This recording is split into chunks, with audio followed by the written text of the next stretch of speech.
Oi, pessoal! Hoje vamos falar um pouco sobre o reino protista. Bom, inicialmente, ao escutarmos a palavra protista, associamos aos protozoários. Entretanto, o reino abrange também as algas. Mas por que agrupar dois grupos aparentemente tão diferentes? Bom, para termos essa resposta, precisamos entender um pouco mais sobre as características do reino protista. O reino protista é constituído de organismos com características muito diversas, seja no modo de alimentação, no tipo de reprodução, na quantidade de células ou no modo de vida. Assim, a única característica compartilhada pelos seus representantes, algas e protozoários, é ser eucarionte, isto é, possuírem um núcleo bem definido, delimitado pelo envoltório nuclear, além de não possuírem as características necessárias para serem considerados animais, fungos ou plantas. Mas seria correto classificar os organismos por aquilo que eles não são ou não possuem? Bem, não. E é exatamente por isso que hoje o reino protista é considerado um grupo artificial, pois nele é reunido organismos que, muitas vezes, são mais relacionados com animais ou plantas do que com outros protistas propriamente dito. Entretanto, o termo protista ainda é usado para se referir às algas e aos protozoários. Portanto, pode-se dizer que o reino protista nada mais é do que a reunião desses dois grupos de organismos. Então, agora que já entendemos um pouco dessa classificação, vamos conhecer quem são os protozoários e as algas.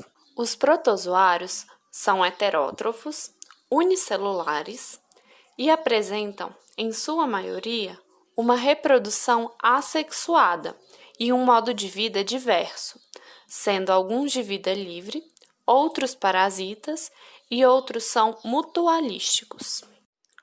Além disso, possuem um modo de locomoção variado, sendo este uma das principais formas de classificação dos mesmos.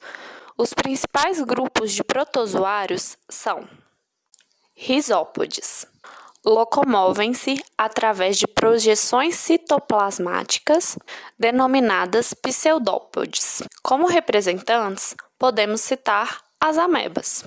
Ciliados.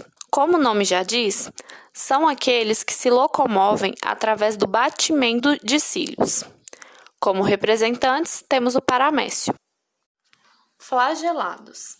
São aqueles que se locomovem com o batimento dos flagelos. Como representante, temos o causador da doença de Chagas. Esporozoários. São desprovidos de qualquer estrutura locomotora, sendo todos os representantes parasitas, alguns do ser humano, como, por exemplo, o causador da malária. O grupo também possui uma importância ecológica, econômica e sanitária, visto que muitos protozoários estabelecem uma relação mutualística com outros organismos. Alguns são usados para identificar extratos de petróleo e outros causam problemas à saúde humana. Como exemplo da importância ecológica desses organismos, vale destacar a relação de mutualismo de protozoários com cupins. Isso porque os cupins alimentam-se de madeira, porém não possuem a enzima necessária para digerir a celulose, que é um componente da madeira.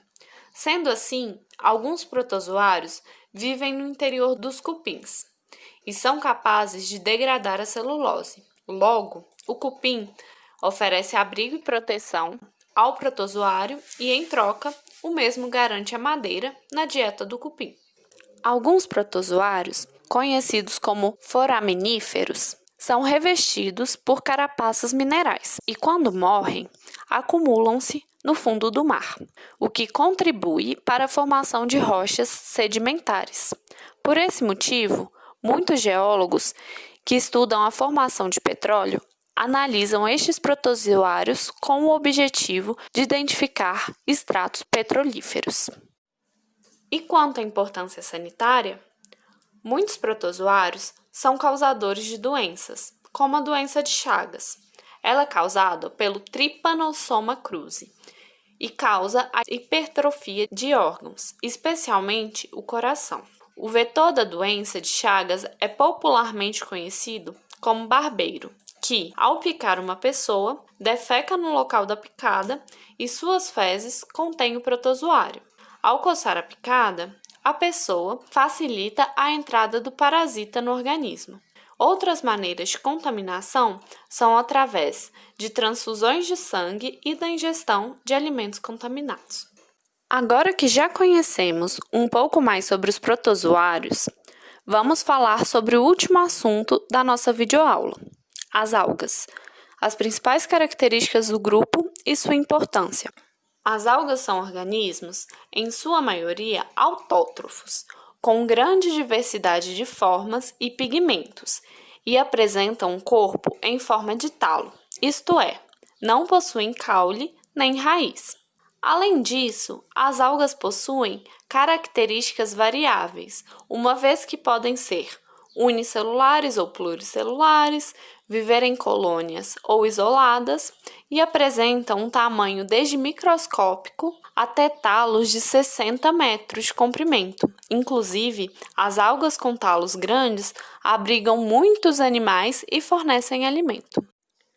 Em relação ao habitat, as algas habitam, em sua maioria, ambientes aquáticos, mas algumas espécies são encontradas em ambientes terrestres, como em solos úmidos ou ainda em associações de mutualismo, como é o caso dos líquens, formado por fungos e algas. Quanto à classificação desses organismos, a mais tradicional considera os tipos de pigmentos produzidos pela alga, sendo classificadas, por exemplo, como algas vermelhas, algas verdes e algas pardas. E qual é a importância desse grupo? Bom, as algas ocupam a base da cadeia alimentar, servindo de alimentos para outros organismos. Além disso, através da fotossíntese, são responsáveis pela produção de cerca de 70% do oxigênio que é liberado na atmosfera. As algas também são muito utilizadas na alimentação humana, especialmente por populações orientais. Também são usadas na produção de remédios e cosméticos.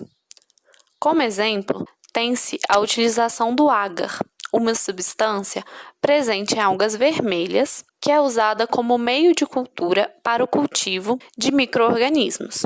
O agar também é usado na indústria alimentícia, em panificadoras e docerias. A carragenina também é uma substância de algas vermelhas, utilizada como estabilizadora de alguns doces, como sorvetes. Já das algas pardas, extrai-se o alginato, muito utilizado por dentistas para fazer massas de moldes dentários. Entretanto, as algas vêm sofrendo um grande impacto, causado, sobretudo, por alterações ambientais, como o aumento da temperatura e da poluição.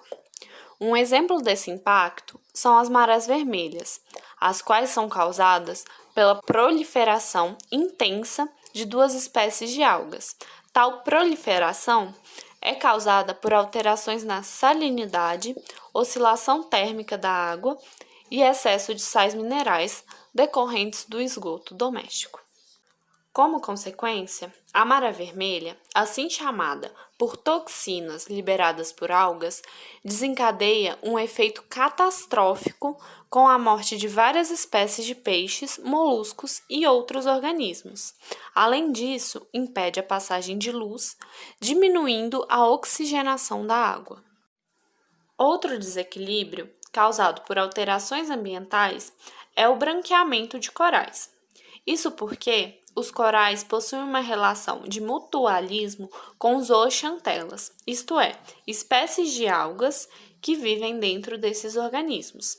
Assim, com a mudança de temperatura e aumento de poluentes nos oceanos, essas algas acabam morrendo e, como a cor dos corais advém das zooxantelas, eles tornam-se pálidos, daí o nome branqueamento. Consequentemente, compromete a vida dos recifes de corais e de todos os organismos ali viventes, visto que os nutrientes dos corais também são fornecidos pelas zooxantelas.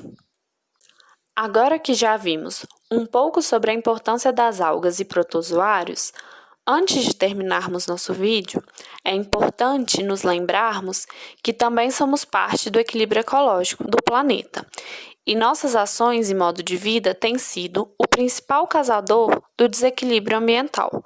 Portanto, se quisermos reverter tal situação, precisamos refletir e provocar mudanças.